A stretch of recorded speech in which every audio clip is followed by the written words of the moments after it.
Tuhan patuh sama Tuhan. Jadi bingung saya, Pak Pendeta.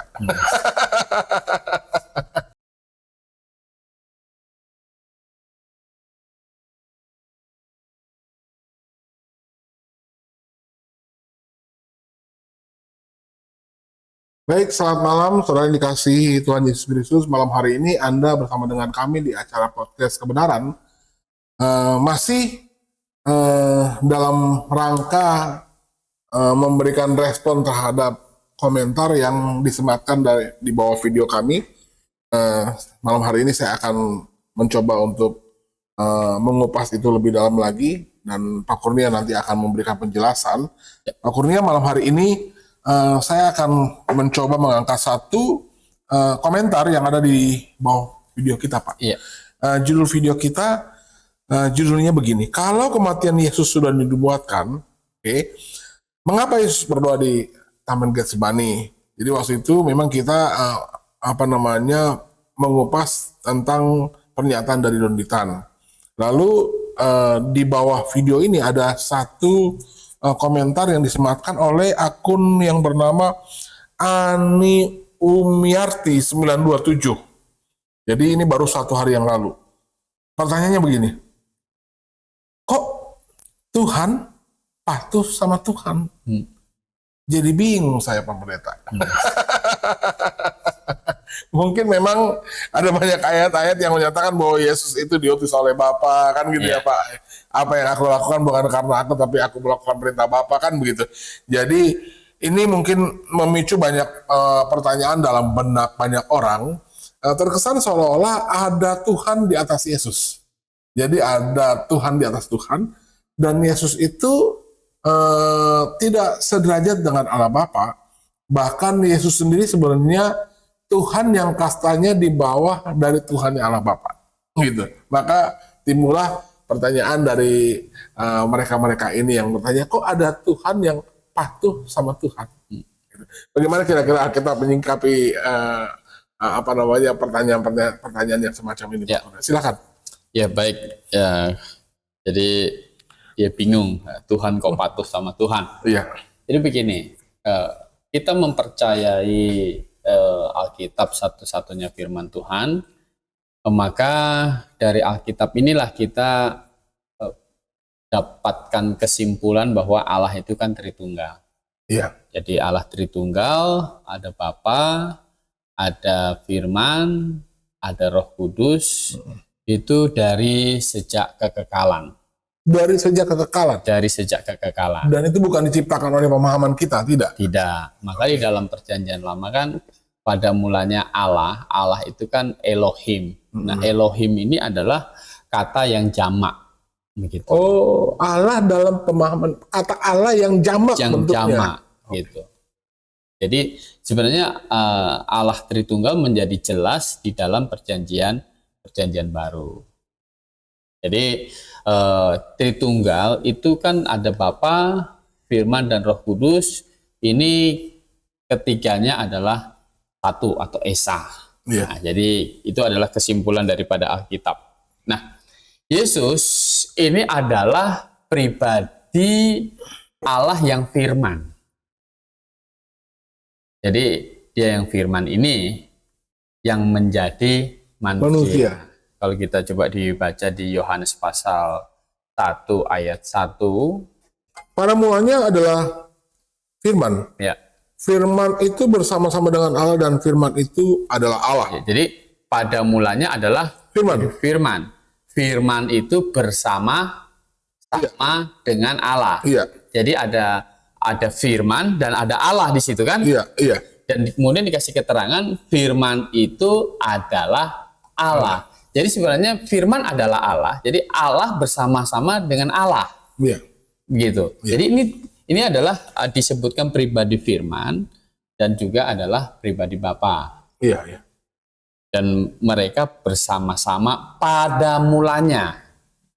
Ya kan? Iya, iya. Nah, kemudian yang pribadi firman itu di ayat 14-nya, firman itu telah menjadi manusia dan diam di antara kita, dan kita telah melihat kemuliaannya, yaitu kemuliaan yang diberikan kepadanya sebagai anak tunggal Bapa, penuh kasih karunia dan kebenaran. Ya. Jadi firman yang menjadi manusia itu waktu menjadi manusia itu Yusuf dapatkan perintah, engkau harus menamai anak itu Yesus. Karena dialah yang akan menyelamatkan umatnya dari dosa. Jadi firman itu dinamakan menjadi manusia dan dinamakan Yesus. Jadi sebenarnya keberadaan dari Yesus ini sebenarnya adalah kekal gitu. Jadi bukan Yesus, kalau ditanya apakah Yesus baru ada sejak dilahirkan, tentu tidak. Dia sudah pada mulanya adalah firman itu bersama-sama dengan Allah. Jadi sejak kekal firman itu sudah bersama-sama dengan Allah Bapa begitu. Jadi bukan ada baru dilahirkan, enggak begitu. Firman sudah ada dari dulu, menjadi manusia itu lewat kelahiran. Firmannya sudah ada, Pak. Firman sudah Tetapi ada. menjadi manusia itu lewat kelahiran. Itu menjadi manusia yang tinggal di dalam kefanaan gitu, untuk menyelamatkan kita. Ya. Itu ya sejak kelahiran gitu. Jadi makanya dia berkata kepada orang Yahudi, sebelum Abraham ada, Aku sudah ada. aku sudah ada gitu. Nah, maka Injil Rasul Yohanes ya, di Wahyu pasal 1 ayat 8, Aku adalah Alfa dan Omega, firman Tuhan Allah, yang ada dan yang sudah ada dan yang akan datang, yang maha kuasa. ini Tuhan Yesus kan, aku adalah Alfa dan Omega, yang sudah ada dan yang akan datang, yang maha kuasa. Jadi keberadaan Tuhan Yesus itu tidak diadakan, dia kekal sebenarnya.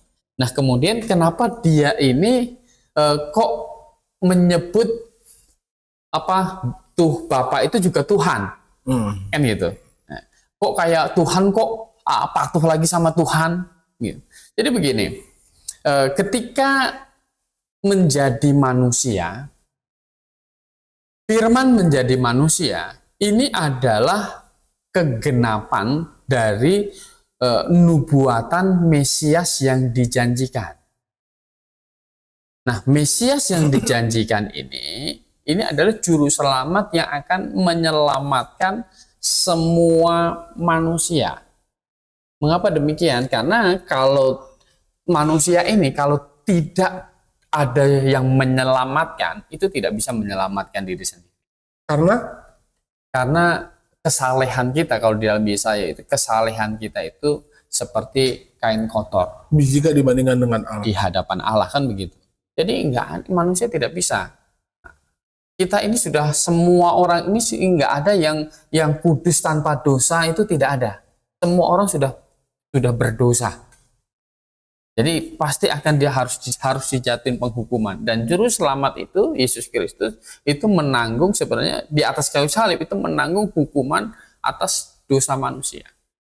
Dan posisi sebagai Mesias ini dia harus mengosongkan diri, dan Mesias ini haruslah dan hanya bisa dilakukan oleh Allah yang menjadi manusia.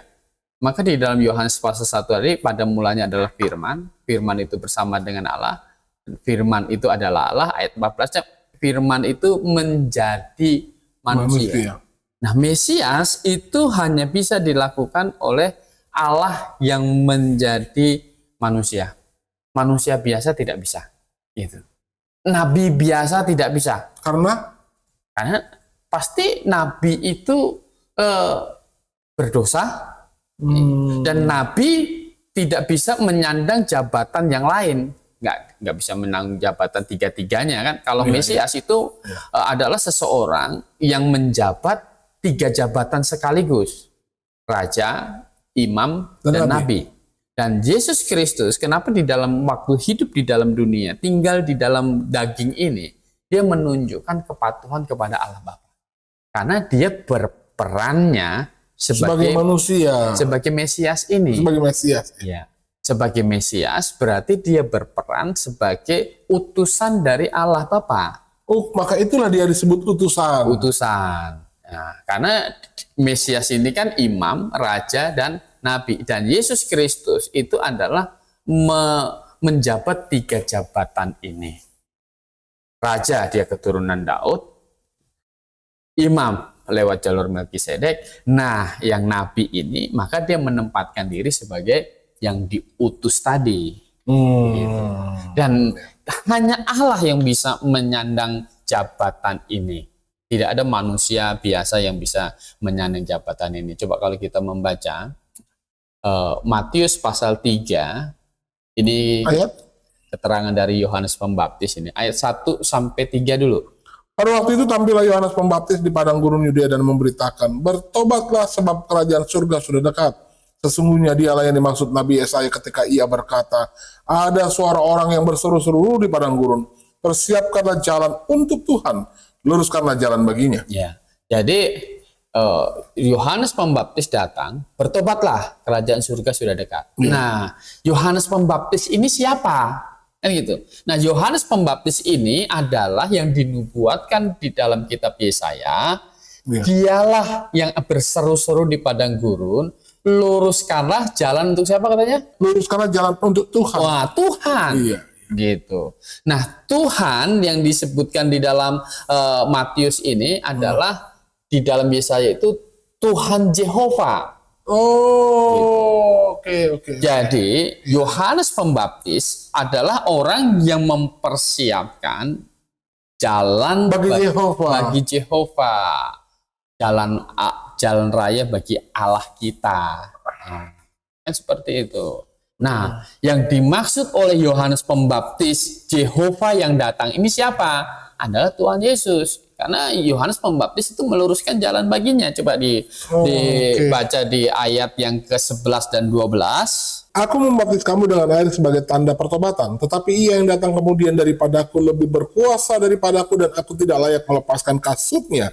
Ia membaptiskan kamu dengan Roh Kudus dan dengan api. Alat penampis sudah ada di tangannya. Ia akan membersihkan tempat pengirikannya dan mengumpulkan gandumnya ke dalam lumbung. Tetapi debu jerami itu akan dibakarnya dalam api yang tidak terpadamkan. Nah, jadi dia menunjuk kepada Yesus Kristus. Dia hanya membaptis dengan air. Tetapi dia yang datang kemudian, maksudnya Yesus Kristus, dia akan membaptis kamu dengan Roh Kudus. Ya, Tuhan Yesus menurut Yohanes Pembaptis, dia ini nanti yang menampi. Dia, Tuhan Yesus lah yang akan melemparkan orang ke neraka. Dia yang punya kuasa. Dia yang punya kuasa. Kenapa? Karena dia adalah Allah yang menjadi manusia. Gitu. Jehovah yang menjadi manusia itu Betul. dimaksudkan oleh Yohanes Pembaptis ya Pak. Jadi kenapa dia patuh, taat gitu kan? Harus melakukan kehendak Bapa karena posisinya, perannya sebagai Mesias itu. Dan dia menganggap kesetaraan dengan Allah Bapa itu sebagai milik yang tidak harus dia pertahankan. Itu ya selama 3,5 tahun waktu dia hidup di dunia ini saja. Ya. Setelah mati, dikubur dan bangkit, maka kesetaraan itu kembali. Gitu. Maka ketika Stefanus dirajam, ketika dia melihat ke langit kan, apa yang dia lihat? Yesus. Yesus duduk di sebelah kanan Allah Bapa. Jadi bukan di bawah, gitu kan? Tapi di sebelahnya, begitu. Jadi setara sebenarnya. Jadi peranan Tuhan Yesus karena dia harus berperan sebagai utusan itulah, maka kita mendapatkan di dalam Alkitab itu Yesus berdoa kepada Bapa. Yesus melakukan kehendak Bapa. Dia bukan melakukan kehendak dia sendiri. Dia melakukan dari yang mengutusnya.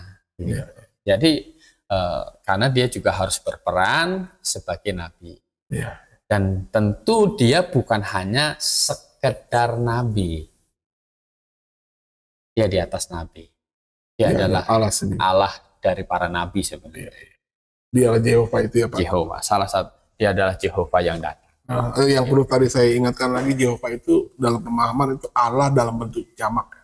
Elohim. Elohim. Elohim dalam bentuk jamak. Nah, Jehovah itu adalah nama pribadi Allah. Nama pribadi Allah dalam bahasa Ibrani untuk orang Israel. Itu Jehovah. Jadi orang Israel sebenarnya tahu ya Pak, bahwa sebenarnya Jehovah yang datang itu adalah Mesias yang menjadi manusia. Tahu. Makanya karena mereka nggak percaya Yesus itu Mesias, mereka menganggap Yesus itu menghujat.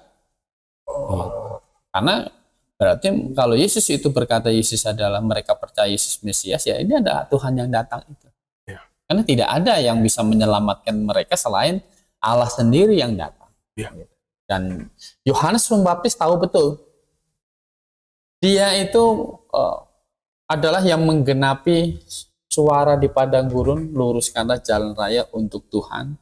Jehovah. Jadi yang ditunjuk Yohanes Pembaptis itulah Jehovah yang datang. Yang jadi manusia. Yang jadi manusia. Untuk apa? Menyelamatkan kita manusia. Dia tidak datang jadi dalam bentuk yang lain tentunya, karena dia yang datang untuk menyelamatkan kita, menanggung hukuman dosa kita di atas kayu salib. Jehovah ya, yang itu adalah Allah itu sendiri. Betul. Sejajar dengan Allah ya Pak. Sejajar. Bukan di bawah Allah. Bukan di bawah. Ya, baik Pak. Baik, saudara, demikianlah penjelasan yang singkat dan padat. Jadi Yesus itu adalah Allah yang menjadi manusia. Yang Yohanes katakan dia adalah Jehovah yang datang. Dan Yohanes tahu betul. Alkitab mencatat itu dengan tepat. Bahwa akan ada Allah yang menjadi manusia. Yaitu Jehovah yang menjadi manusia, yaitu adalah Yesus sendiri. Dia bukan di bawah Allah. Dan Allah Bapa tidak lebih tinggi daripada Yesus. Setara. Dan Alkitab mencatat bahwa ada 3 pribadi Allah. Yang 3 adalah satu. Bapa, Anak, dan Roh Kudus. Kami percaya mereka adalah Allah yang esa. Bingung? Ya harus kita pahami itu. Karena Alkitab mencatat demikian. Pemikiran kita harus tunduk di bawah kebenaran Alkitab. Ya. Baik, terima kasih Pak Kurnia. Selamat malam dan salam Maranatha.